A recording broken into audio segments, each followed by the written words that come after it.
BJP ప్రభుత్వం ఏర్పడిన మొదటి నుంచి కూడా ఎక్కువగా ముస్లింల బురకా మీద, ముస్లింల యాస, భాష, తిండి, హిజబ్, వారి చదువు, మదర్సాలు, మసీదులు, కబ్రస్థానాలు, ఖురాన్, కశ్మీర్ అంశం, తలాక్ అంశం, ఇలా చెప్పుకుంటూ పోతే ముస్లింలకు సంబంధించిన ప్రతి అంశం మీద బీజేపీ ప్రత్యేకమైన దృష్టి సారించి దేశంలో ఎన్నో రకాల సమస్యలు ఉన్నాయి, వాటి పరిష్కారాలకు అనుకోవాల్సిన కేంద్రం ముఖ్యంగా ముస్లింల మీద దృష్టి పెట్టి రకరకాల ఆంక్షలు విధిస్తూ కొన్ని చోట తప్పించుకుంటూ ఇబ్బందులు పెట్టే ప్రయత్నం చేస్తూ ఉంది.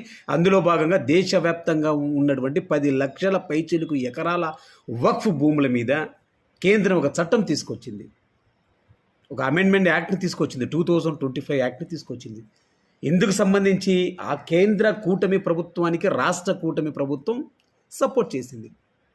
అయిరే ఇక్కడ దాదాపు 11-12% ముస్లిం జనాభా ఉంది కదా, ఈ ముస్లింలు ఆంధ్రప్రదేశ్లో ఉన్నటువంటి ముస్లింలు కూడా మాకు ఓటేశారు కదా, మరి వాళ్ళకి అన్యాయం జరుగుతుందేమో, వాళ్ళతో మాట్లాడాలి కదా, ముస్లిం సమాజానికి సంబంధించి అన్యాయానికి నేను అడ్డుపడకపోయినా పర్లేదు కానీ నేనే కారణం కాకూడదు కదా అనే కనీస పరిణితి కూడా, కనీస ఆలోచన కూడా చంద్రబాబు గారు చేయకుండా ఏదైతే బీజేపీ ప్రభుత్వం వాంటెడ్లీ ఇంటెన్షన్లీ ముస్లిం ఆస్తుల మీద, అదే వక్ఫ్ ఈనాం ఆస్తుల మీద దృష్టితో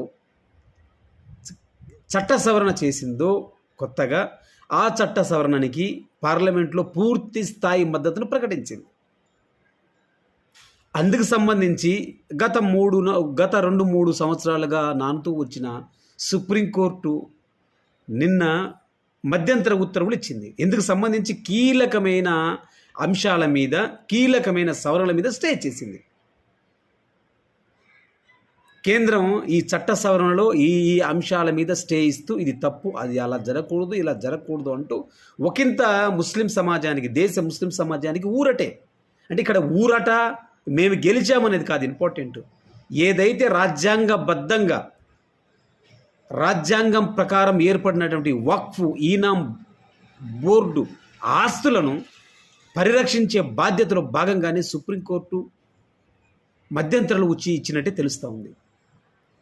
వాళ్ళ బోర్డు మెంబర్లలో హిందువులను అంటే ముస్లిమేతరులను పెట్టడం, ఒక 3 సెంట్రల్ అయితే ఒక 4 పెట్టడం, వక్ఫ్ బై యూజర్లో కొన్ని రకాలమైన స్టేలు విధించడం, కలెక్టర్ది తుది నిర్ణయం కాదు అనే వంశంలో ముస్లింలకు మాత్రం ఊరటే, ముస్లిం సమాజానికి ఊరటే.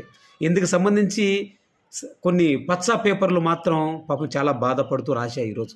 లేదంటే దీనికి కూడా చంద్రబాబే కారణం అంటూ